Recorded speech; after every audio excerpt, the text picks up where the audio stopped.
السلام عليكم.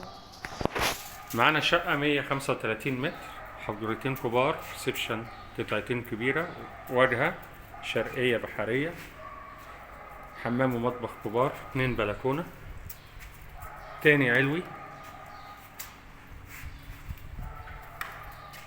تاني بعد الأرض أو التالت. أول ما بندخل من باب الشقة ريسبشن كبير 35 متر. الشقة كلها واجهة على شارع 20. دي أول بلكونة متبيضة، الكهرباء بتاعتها ماجيك، بلكونة كبيرة متر في 3.5. شارع واخدة ناصية، شارع عمومي.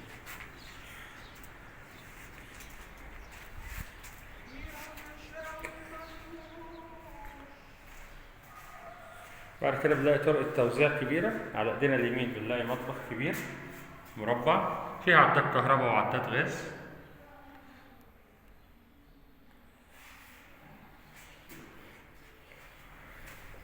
على ايدينا الشمال بنلاقي حجر 4x4 برضو واجهة على الشارع الرئيسي.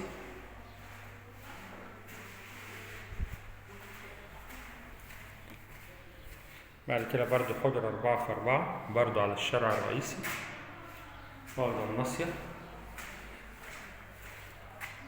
بص على ميدان كبير، شارع 20 متر. الشقة محتاجة شوية دهانات، كلها سيراميك.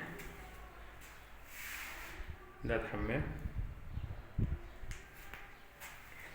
دي البلكونة التانية اللي هي المنشر، بتبص برضو على شارع متسرمكة،